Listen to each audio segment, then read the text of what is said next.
Hello, everyone. Welcome to the Blue Abroad YouTube channel. I'm Terry, your host. And on today's episode of Carlton People, I have someone who embodies what Blue Abroad is all about. There's a lot of us. We're all spread out across the world. And I've got none other than Mr. Dom Pang, all the way from Osaka. Hello, mate. G'day, Terry. Great to see you. Thanks for having me. Oh, mate, it's a pleasure. Like I said, you are really the embodiment of what Blue Abroad is all about. You know, we're all blue and we're all scattered across the world in one way or another. Mate, give me a snapshot of your situation and where you are and who you are. Right. I've been living in Japan for 13 years and I've lived overseas for 18 years. Also in Malaysia, traveled a lot in Europe and India and so on. But I finally somehow ended up in Japan, stayed a little bit longer than I thought I would. But throughout all of that time, one constant has been me following the Carlton Football Club, which is very dear to my heart, I must say. Yeah, absolutely. I could totally relate to that. I think, I mean, you've lived away for 18 years, you said. I lived away for 3 years. And really, and I mean, I would love to get your take on this, but for me personally, you know, following the footy and Carlton it sort of grew. The love for the club grew when I moved away because it was like the saving grace for what it was for me to be an Australian. You know, it was my footy club. Is that something that resonates with you? Absolutely. I'd say especially in the last 5 years, you know, it was only 5 years ago that I decided to become a member again. I was a member when I was a kid, thanks to my dad. But I think when, you know, the Carlton Football Club decided that it was really time for a proper rebuild, I was like, you know, as a fan, I've followed the club for so long and I really feel like I need to do my little bit to support the club and become a member. And, you know, we were basically starting from zero at that time with the rebuild. So I'm like, I'm going to go with this as much as I can. And, you know, I think that my love for the club has grown during that time. And also just it helps to connect me back to Australia. You know, I obviously miss home. I'm from Melbourne and I just, you know, every time I sit down and watch a game, you know, I think about my family connections, my connections with my friends. And then also, you know, you focus on the game and, you know, that passion that we all experience as fans, and that really helps to center me, you know, being so far away from home. 100%. I have another question for you, just because, again, I can relate to your experience. I'm sure you have many stories of weird spots that you've actually watched a game of footy, given you've travelled for so long, you've been away for so long. What's one of the most random spots you ever watched a game? Well, funnily enough, I'd have to say it's in Australia. Okay. 2000, I travelled around Australia for a year. I bought a panny van and I just decided to set off. I just graduated from uni and I'd originally had a job lined up overseas, but decided to turn that down for certain reasons. Anyway, I'm travelling around Australia and, you know, it was very difficult to find, you know, places to watch games when I was out in the country and so on. So I'd listen on the radio. But I managed to find this one pub out near Wilpena Pound, which is in South Australia. And I remember going to the pub and it was, you know, as rural as it can get. And sitting down to watch a Carlton game. And the bloke turned to me, and I think it was at the MCG, and, you know, he was a local and he goes, "Oh, where's the MCG?" I'm like, that really put things into perspective as to, you know, how our lives can be different even in Australia. Yeah, for sure. And you mentioned, you touched on before, your dad took you to the footy or got you involved and really exposed you to Carlton. What's your first memory of watching the footy or being at the footy? What do you actually remember that first time, or whenever that first time kicks in? My first memory is the 1982 grand final. Wow. I was sitting with my dad watching the game, and to be honest, I hadn't really followed footy at all up until that point. I was 6 years old, and I was just wondering why my dad was so into the game. And of course, I also remember Helen Diamico, and her famous streaking, and then Bruce Still and Wayne Johnston, and then also like the victory at the end, and seeing my dad so happy. And I felt, I really want to feel this too. I really want to have this connection with my dad. And, I started to get interested in footy after that. I suppose my football journey started with my grandfather. My grandfather immigrated from Italy in the 1920s. Mm-hmm. And funnily enough, he's actually from the same town as the Silvani family, Asiago, no way. In the north of Italy. And we're somehow related, actually, through great-grandfathers and cousins and so on, although I don't know the Silvanis personally myself. Obviously, my grandfather, he settled in Carlton, very close to the Silvani family, and because he knew them, he would follow Serge and, his successors. And then later on, my dad and his three brothers, they're all passionate Carlton fans. They'd follow Sauce, and it was basically, through that Italian connection that my family got involved in the Carlton Football Club. And, we've been really passionate supporters ever since. That being said, after the 1982 grand final, I still hadn't really committed to footy. And I remember in 1983, Essendon were pretty popular and a pretty strong team. And, of course, you get influenced by conversations, in the schoolyard. And, I hadn't really picked a team yet. I remember rocking up to this big Italian family meet. You can imagine, they're very boisterous affairs and so on. Mm-hmm. And my auntie asked me, so how is it, following Carlton, the great team? And I turned around and said, Essendon, they're not too bad. And you got to picture that this was a very, very lively family meeting. And it was like one of those scenes in a restaurant where everything stops and goes silent. And, that was the closest thing that I've ever had to a mafioso inquisition. It was like an hour of grilling of questions about my loyalty to the club. And, I really got it then how important it was to connect Carlton with a family. And from that point on, I've been a really avid fan and gone to as many games as possible. And while my dad was living in Australia, he would take me. Yeah. Yeah, I was going to say that's a very brave question for you to put out there to a Carlton family, an Italian Carlton family over dinner.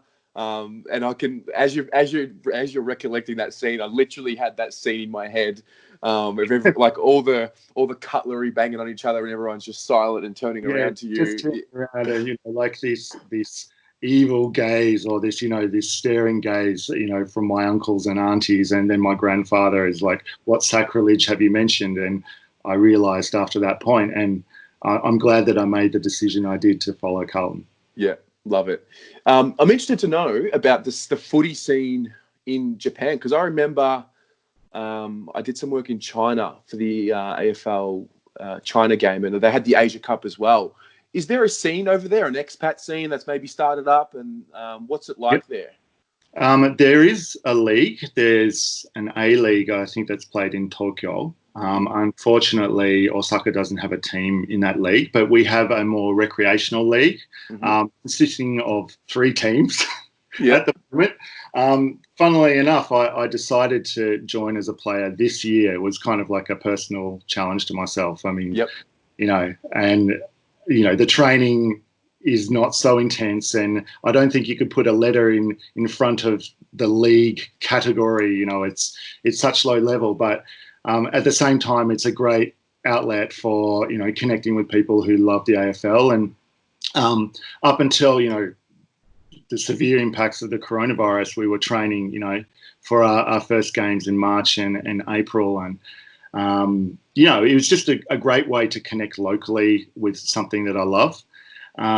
There's some pretty committed people. I've got to know the president, Paddy Dow, and, he's totally dedicated to promoting AFL in Asia.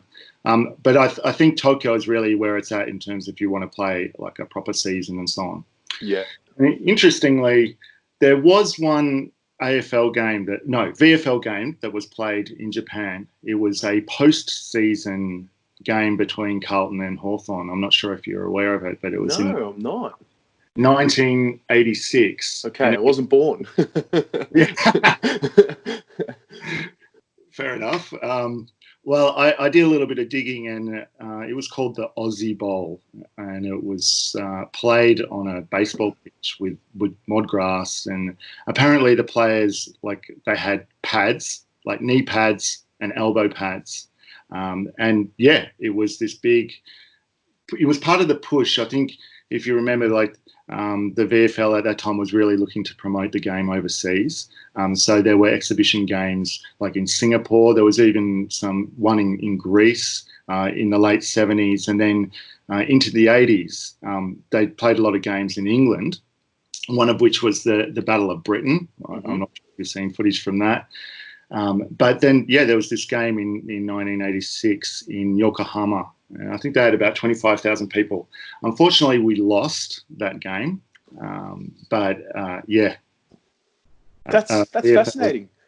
Yeah, because we talk about, I mean, I remember having conversations about, we've got to move this game international. And it's funny because we've already tried to do it, a couple of generations ago. Well, let's say, one generation ago, we've already tried to do it. I wonder what would happen if we tried it now, or if it's something that we should be trying now. But I remember when I first moved to Israel and first kicked a footy there, and like the first training session, and seeing, the footy not in Australia. I remember the nostalgia. I remember the emotion coming out. What was it like for you when you went to your first training session and saw the ball being kicked around on foreign soil? You mean in Japan? Yeah. Well, we're talking about a paddock with Osaka Castle in the background. And there was not many of us. I think it was about 5 or 6 of us. Yep. The first thing I realized was is a lot harder than I remembered it to be, like just kicking a footy. And at my age, I mean, I'm 44, geez, it takes a lot out of you. And then you think about like how amazingly fit professional players are. But, it was just great to have the skills come back. I played footy when I was a kid.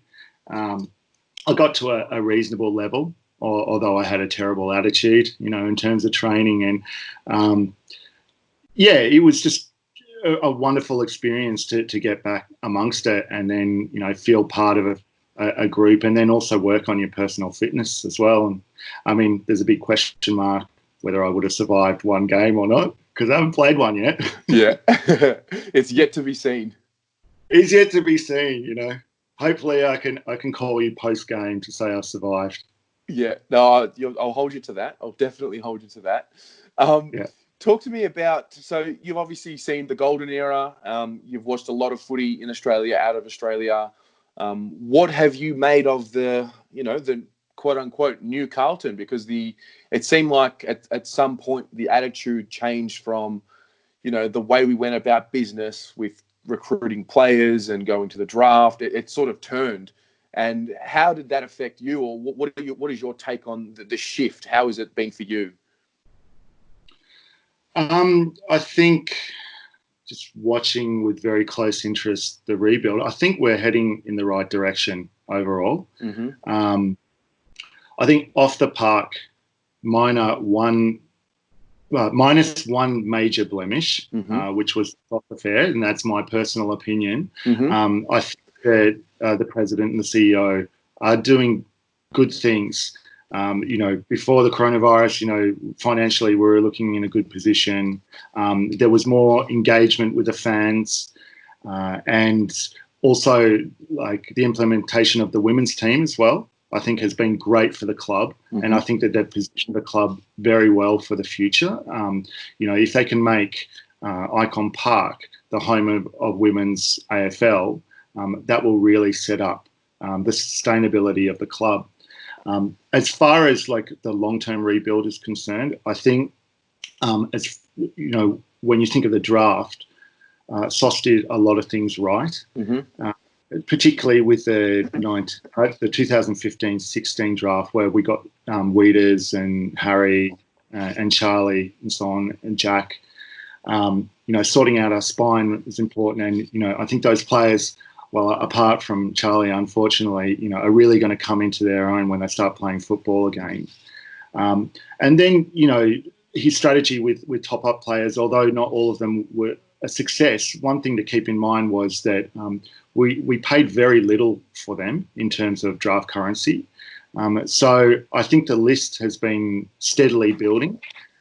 There's still a few holes there. Like, I think that we need that quality, excellent kick midfielder who has pace. Unfortunately, Sauce wasn't able to land the deal with Coniglio and then before that, Shiel.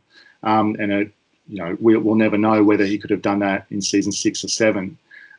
But I think that we definitely still need that extra mid to really push into the top 8. I also think that, there's a few holes in our forward line. The back line is looking very good. I mean, if they can play a number of games together, I think that we're going to be really strong in defence. So overall, I'm excited. But, it's been a long time and it's time for it to happen now, I think. If we get a season in 2020, I was looking through some of your other interviews and, everyone's saying, we need at least 10 wins. And I have to agree, we've got to show progress this year. We've got to show that we're developing our players well and then set up for a big 2021. I'm not sure if we'll make finals this year, but 2021, I think we've got a very good shot.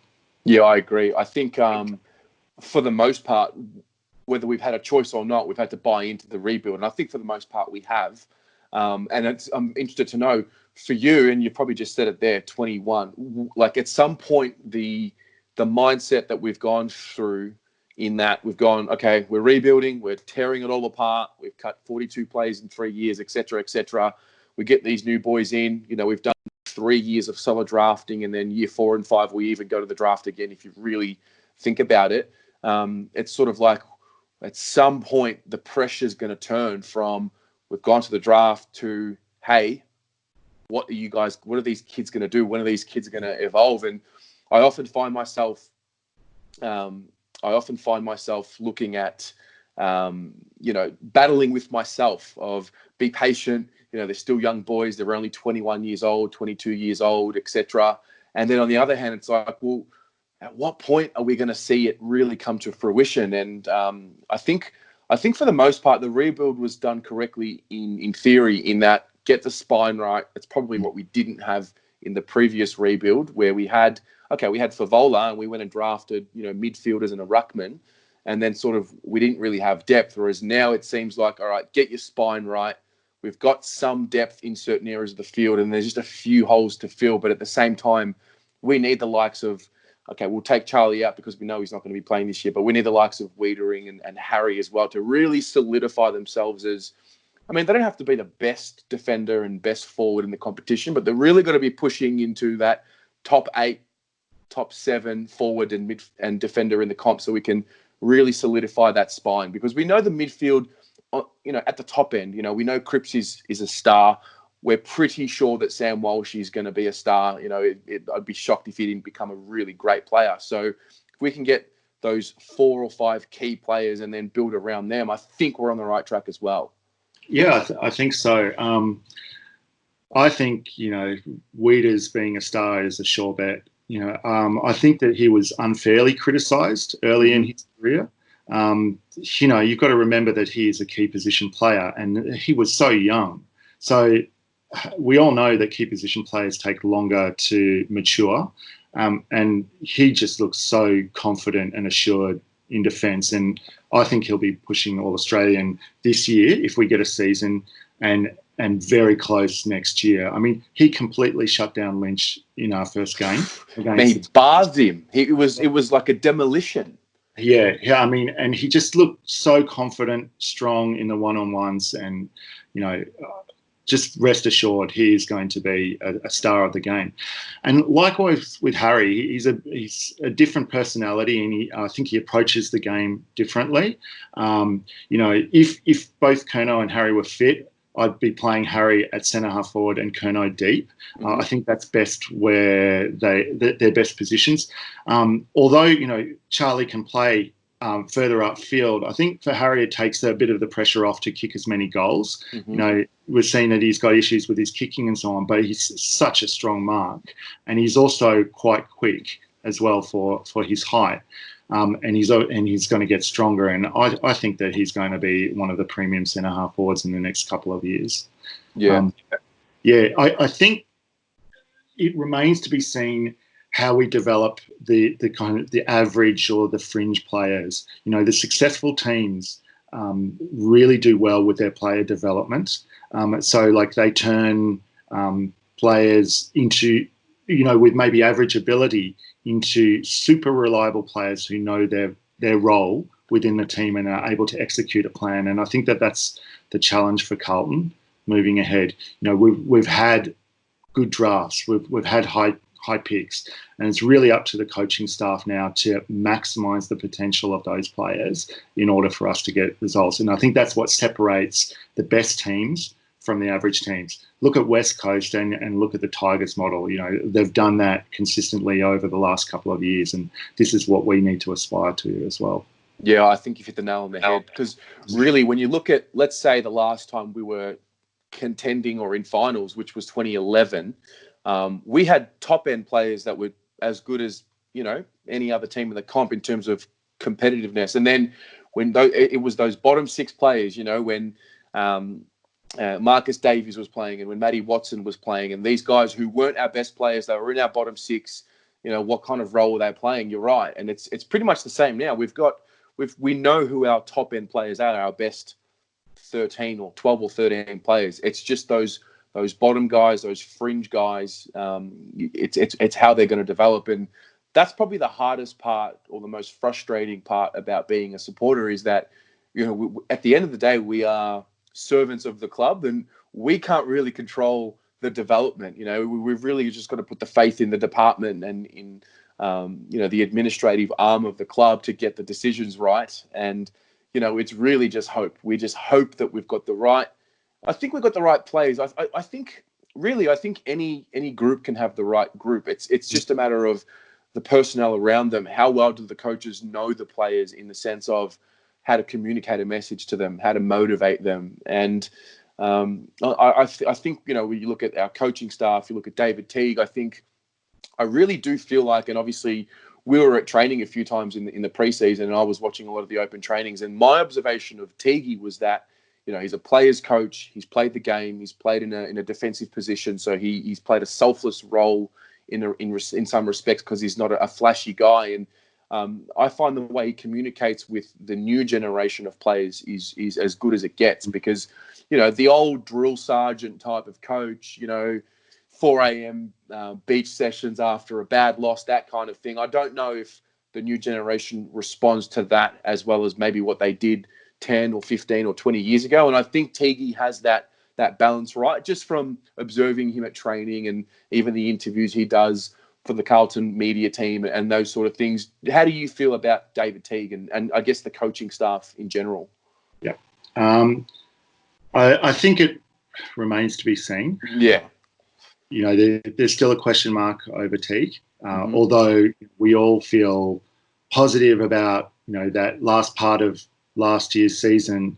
We got some wins on the board, and, it seemed to be that the players were playing with a bit more freedom, and we also had a more attacking style of play. And I really think that, I really hope that Teague will develop that style more.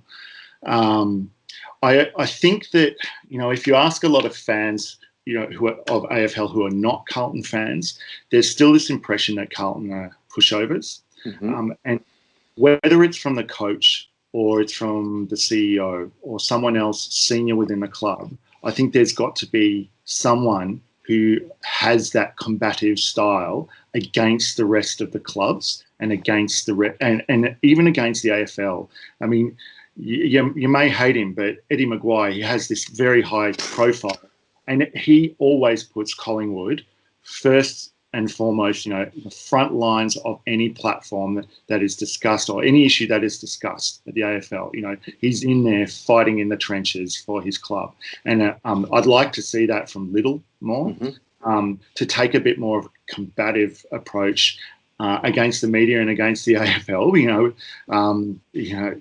know that we haven't been, for want of a better word, dealt too many good cards from the AFL in the last 20 years.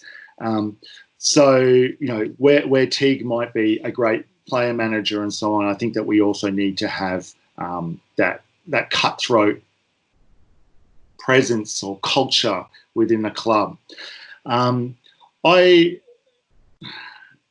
really don't know how we're going to go this season. I was looking at some of the teams, and I think a lot of the other teams have improved their lists. Mm-hmm. Maybe Geelong will drop. Maybe Essendon. Well, we hope. We certainly do. we can just hope that as much as we possibly can. But I think it's going to be really competitive, and if we get to 10 wins, that will be a very good result, and I think that will have proven Teague's medal. Yeah. I think, we are already a giant in terms of the fan base and the energy that we bring to clubs, and we're just a sleeping giant in our cage ready to unleash. And you look at Richmond, I'm not going to say that the crowd is what won them, 2 flags, but I can't help but feel like the way that their crowd exploded after they finally broke through and won that first one, the energy around Richmond, on field, off field, everything, it's unbelievable. And I know that we can have the same, if not more of an impact. And, it goes to show we won 2 games in 2018, and that will go down as the single worst year of football I've ever seen in my life. It was a disaster. And yet we increased 50,000 members. Yeah, we increased our membership. I think it was, I should have fact-checked this before, but I think it was by 15%. I think we increased our members. And so it just goes to show, if we can you're right, get those 10 games, get those 10 wins. Can you imagine the buzz? I get goosebumps thinking about it now. We won that game against St Kilda last year at the MCG. I think there was 55 or 45,000 people. I was there. And, mate, we celebrated that game like, we've got the city back. The city's ours again. We're boisterous. Yeah. Mate, it gets pretty noisy around here. My wife puts up with my absolute elation if we win, and also, she knows to give me an hour after the game if we lose. Just to be by myself. Stay away. Don't give me any smart ass comments after a loss. That's just be quiet for an hour. I like that. That's a good policy. Well, we'll see. This season is crucial. If we stuff this up, I think, it's hard to see us achieving success in the next 5 years. So we've really got to get some things right this season. Yeah, we've got to see the improvement. Definitely. Who do you see as our biggest improvers in terms of the playing list? The playing list. I really felt like this year was the year that the 2016 crop were going to elevate. So Samo and Zach Fisher. I really feel like this is the year that they're going to step up and become those regular, consistent contributors, 23 to 25 possessions a game type players.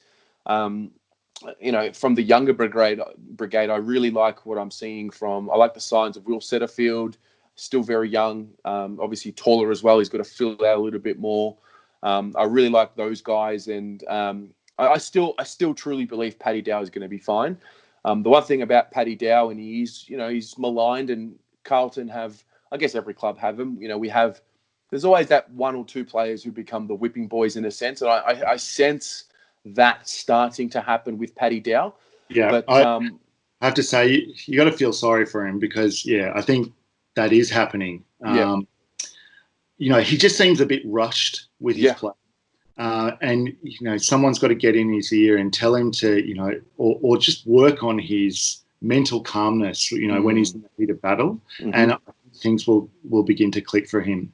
It's tough for him because I was looking at his stats and he was never really a high possession winning midfielder. Mm-hmm. It was more that burst out of the packs, break the lines, and bust a game open kind of player. And, he hasn't been able to do that yet. But I think he's still got the potential to do it. Maybe a little bit better man management from the club around him. I think he's probably going to spend a bit more time in the twos this year if we do resume the league. Yeah. I mean, and you know what? And that's okay. I think that's okay. And that's what you have the twos for. And that's probably what we are probably not used to with this group, because a lot of these players who have been drafted have come straight in. Paddy Dow is one of them. I think he played 20 games in his first season. And and that was out of necessity. Now, you can make the argument that maybe he hasn't improved from his rookie year, but would you rather Paddy Dow get 22 touches a game in a team that wins 2 games in a year? Or would you rather Paddy Dow really earn himself a spot, become a regular contributor? And I mean, in that preseason, I remember all the matches he always stood out. He's got that thing, him and David Cunningham have that thing where in traffic, they can explode and create space. And then we kind of see that once the games happen, particularly in the last 12 to 18 months, when the games happen in traffic, he just doesn't have that ability like a Zach Fisher or a Mark Murphy, who you can sort of see them think their way out of a situation. And I think, I mean, I can only assume that's just going to come with reps. I mean, at some point, Paddy Dow is not going to be one of the younger players in the competition. At some point, he's going to have more experience than most of the players in the competition. And I think when that happens, and then everyone else in the league is younger than most people, or half the league, let's say, are younger than him, he's then going to start turning that wheel. And I think we should probably learn the lesson from Levi Casbolt. Now, there is a maligned player at the club, and Liam Jones. And Liam Jones. And I mean, these are guys that, I mean, Levi wasn't a high draft pick. Liam Jones obviously was a trade, and it wasn't a high profile player, and that's probably what doesn't work in Paddy Dow's favor in that he's a pick 3. But I think we need Lockie Plowman Terry. Yeah, I've atoned for my Lockie Plowman moments, and that's a learning curve for us as fans as well. I think as we get deeper and deeper into this, social media sort of world, and that's a lesson that I've learned as well. Early on in the Blue Abroad history, it was all about passion, be raw and whatnot. But then it turns, because what you put out there on the internet is it stays forever. And those are the sorts of things that I've learned along my journey as well. You can chastise players, but you've got to talk about it in an intellectual way. You've got to have a reason for saying he's got to improve here. And so, I think we should learn a lesson from Levi Casbolt and Liam Jones with Paddy Dow. He's still 21 years old. Yes, we've got Sam Walsh, who did what he did at 18, and but Sam Walsh doesn't come around every year. So, I really do think Paddy Dow is going to be fine. What about you? Who are some of maybe the kids that don't get spoken about as much as the others, who you think who you see signs in that they're going to be good? Well, I mentioned Weeders already. I think he's just going to kill it. Looking at SBS in that first game against Richmond, he did everything right. I mean, he put it all together, like class, both sides. His delivery was excellent. He's everything that we need. I guess as a counterpoint to Doc in the half-back line. I think Jack Silvani will keep improving in increments. I think he's shown his resilience. He's another maligned player early on in his career, and I think he's shown his resilience and that he just doesn't give up. So he's got that mental fortitude to push himself to his absolute maximum. So I expect to see more improvement from Jack. I'd love to see Gibbo be run through the middle. Yeah. I don't know why they haven't given him much of an opportunity, but that's his natural position. And I really feel that, if he was given a string of 4 or 5 games, that he would be able to put it together, and he would be able to add something that we have lacked up until now to our midfield. I've always been bullish about Cunners. When we go to trainings at Icon Park, I mean, he just tears it up. He looks slick. He's dynamic. He's got that burst of speed that we really need. But, for injuries and perhaps for other reasons, he hasn't been able to put it together consistently. So if he can get a string of games in the first, I expect to see improvement from him. And the other one is Setters. Setters, he was a very high draft pick, and he's got all of the skills. I think he just needs to get himself more like at the coalface a bit more. So if he can get a bit more of the ball, I think that's really going to improve his confidence, and I think we'd see a very strong second half of the season with him. Yeah, I agree. I look at him as the prototype other inside midfielder, to complement Cripps and maybe Ed Curnow. Maybe he's the Ed Curnow replacement in years to come. Who knows? But yeah, I agree. I agree with that. I think we've played him on the wing, and I don't know if that's by design. I don't know if that's maybe what the coaches see his future as being. I've always looked at him as, okay, well, from what I've read about him and what I've watched of him, I feel like, yeah, he's an inside midfielder. And I don't know, again, I don't know if it's a coaching thing. Maybe it's just easing him back into his full potential after the knee surgery and whatnot. But 2020, I would think, is the year we really start seeing, because what he's done is he's done the ACL. He's now put a full year of work in. He's had a full season with, touch wood, no injuries. And so I would think that year 2 after the ACL reconstruction would be when we start seeing the results. And naturally, he's going to get better because he's getting older and more mature and these things. But yeah, I totally agree with that.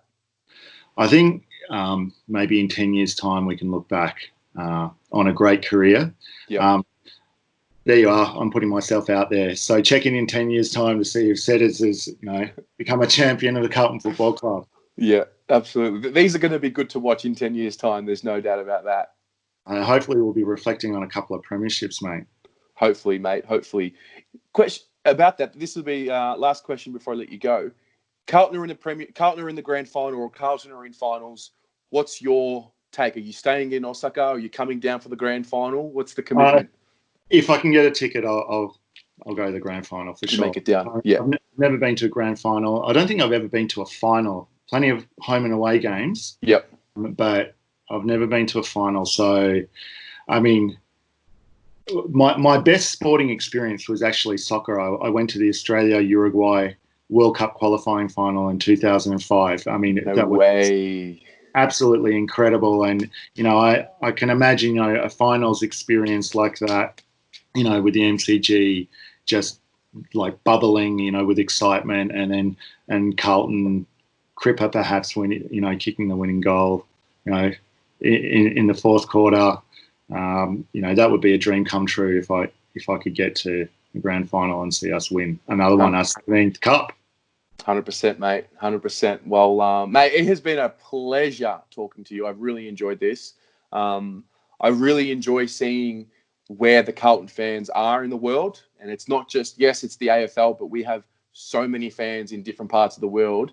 And I really want to take this chance to thank you for your time and to share your story. And I always find the best podcasts are the ones where the time just flies, and we're nearly at 40 minutes. So I've really enjoyed it. And hopefully we'll see you down here soon, or maybe I'll come to Japan and visit you. And welcome, as is any member of the Blue Abroad community. Absolutely, mate. Two things I want to say. Maybe the story of 2020 is the women's team. Yeah. Let's not forget what great things Daniel Hartford has done for that team. I don't know if you watched any of the women's games, but, we were playing a great brand of footy, and we looked strong all across the park. And, I reckon we would have had a good chance to take the cup this year, but we may have an even better chance to take the cup next year. The other thing is Blue Abroad, like you and Dan, you've been doing such great work, and I really am thankful, to feel part of the community and connected to everyone, albeit it's online. But I've really appreciated the content that you've shared with us, and I check in every week, and I'm always happy to talk about Carlton stuff, as you know, and I'm just very thankful to have made that connection. So thanks so much for your time. No worries, mate. Thank you for being a part of it. And look, it's a pleasure. Like I said, that's exactly what it is. It's a community. It's not one or two people. It's literally everyone. And that's what it's all about. It's we're navy blue, and we are abroad. We're not just in Australia. We're everywhere. So good on you, mate. Thank you so much. And as always, go the Blues. Cheers, Terry. Go the Blues. Go the Baggers.